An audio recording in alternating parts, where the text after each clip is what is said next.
Well, somebody yelled fire in a crowded theater, and everybody started selling their gold and silver in the process. Hello, everybody. Welcome to Sober Stacker.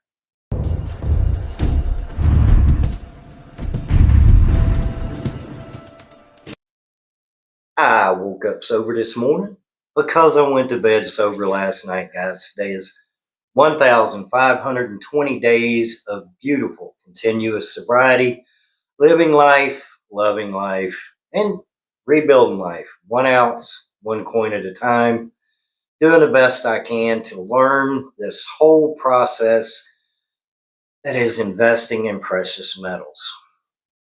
Yesterday, Friday, bad day. Look at the charts.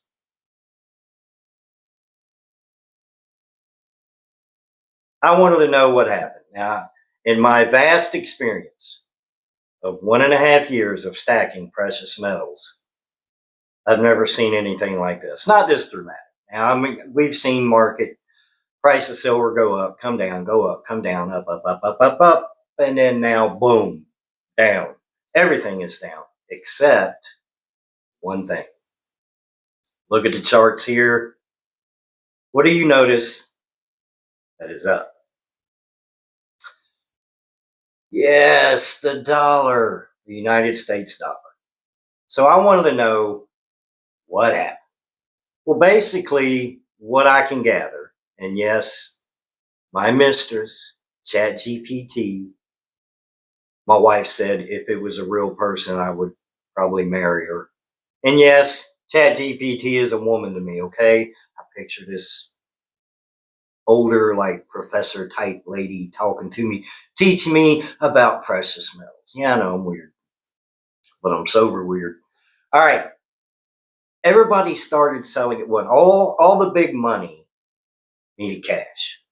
So they started selling.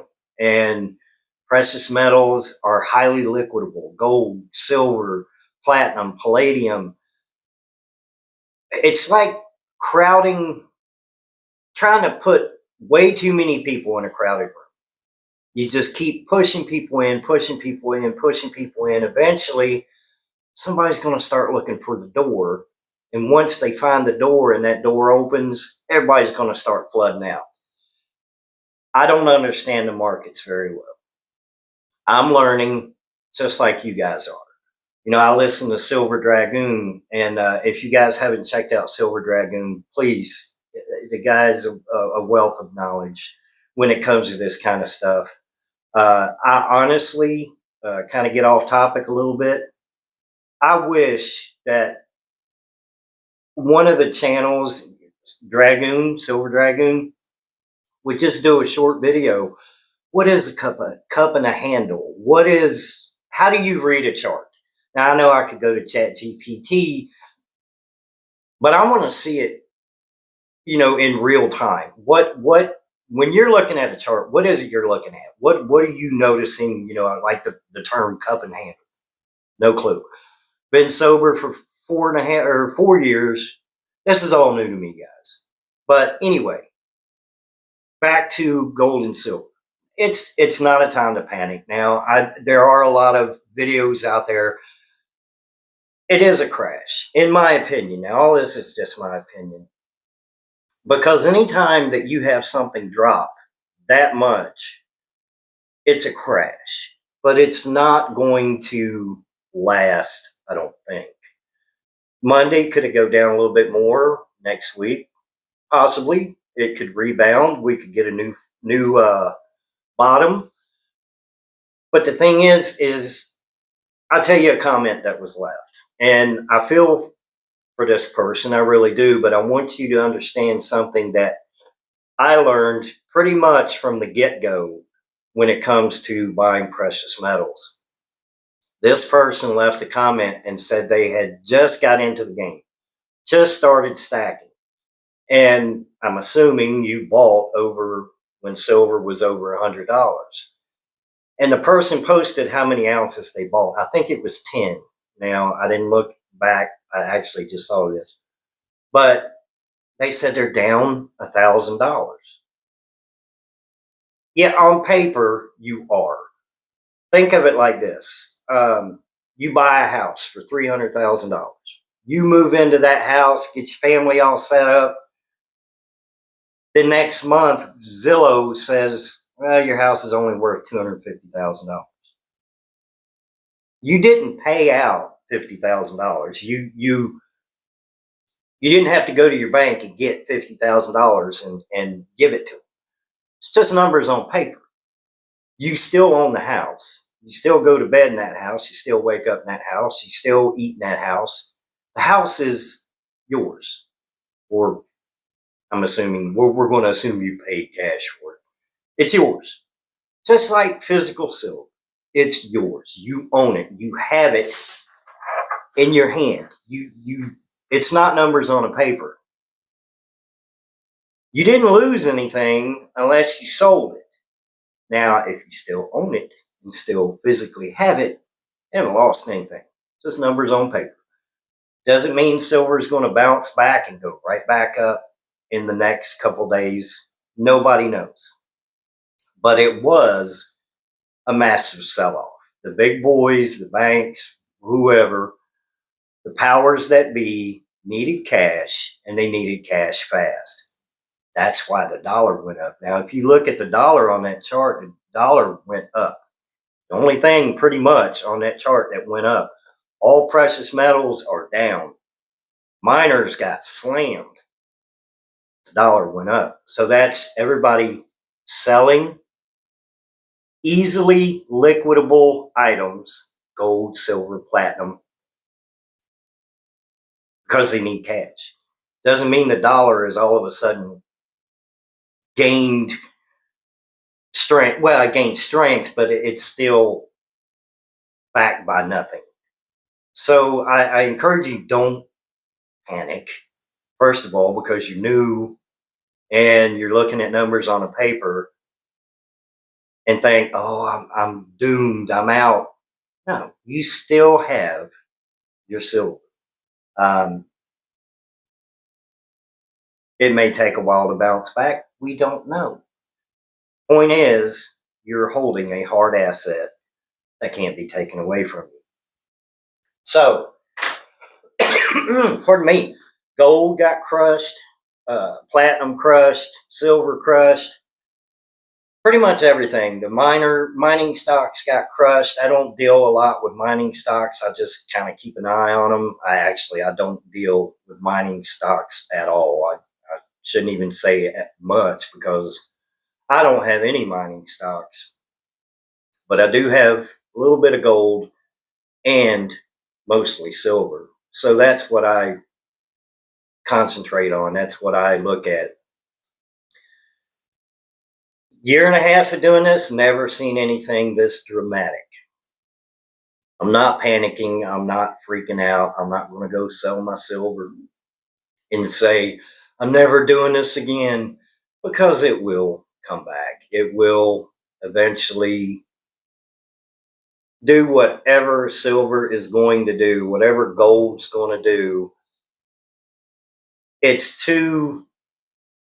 volatile. I know that, but silver and gold are, especially silver, it's needed too much to be suppressed for too long. So don't let what's going on with the big boys and the mass rush for cash deter you.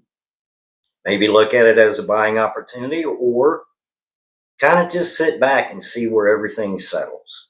If it does settle, it may not. It may go chaotic again and move way up again and way up. We don't know. And I challenge anybody that says they know, prove that they know. Because Monday, we could see more of the same drop, or maybe a new floor, a new base, and it starts building back from there. But the point is not to panic.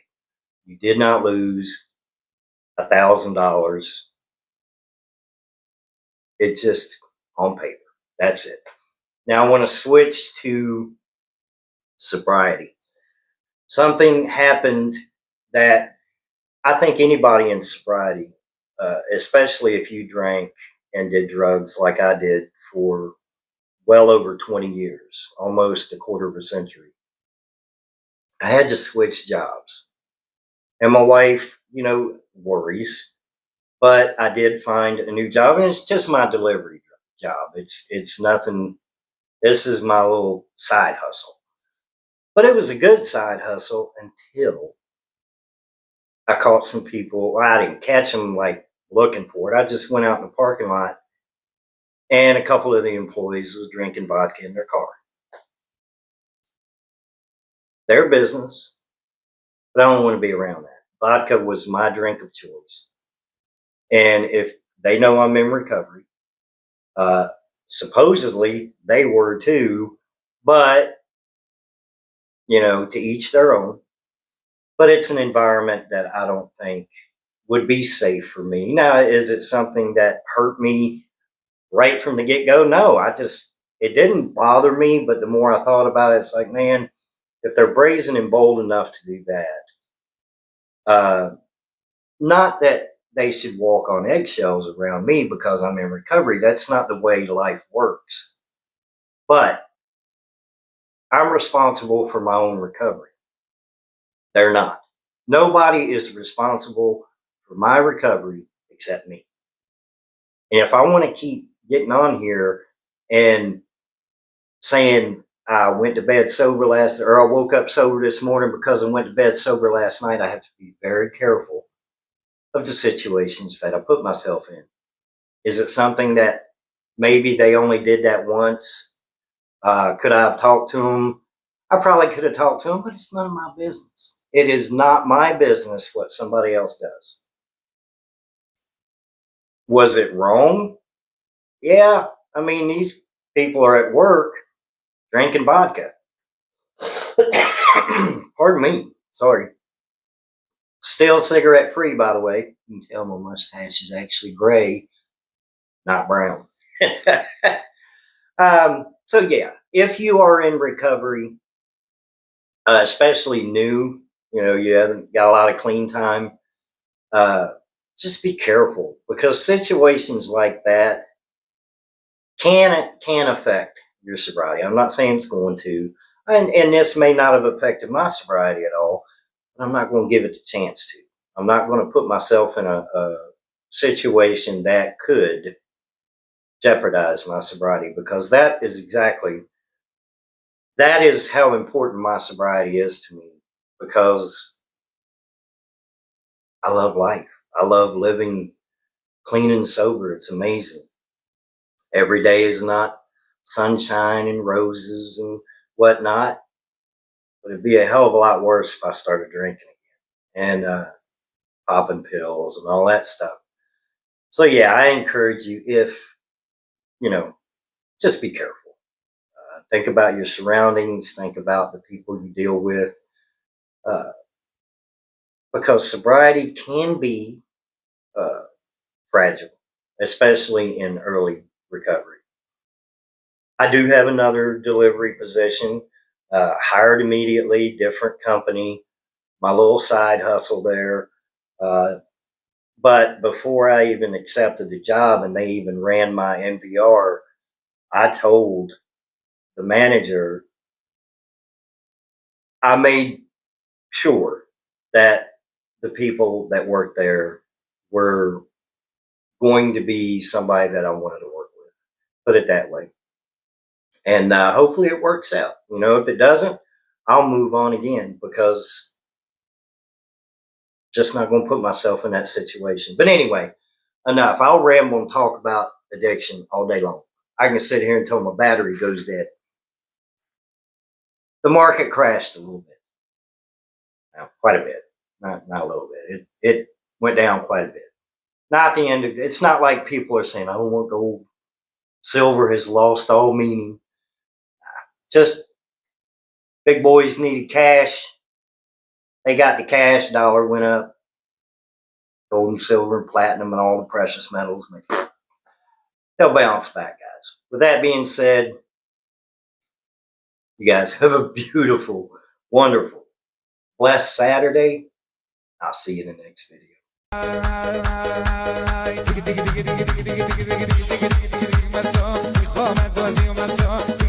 tiki tiki me so.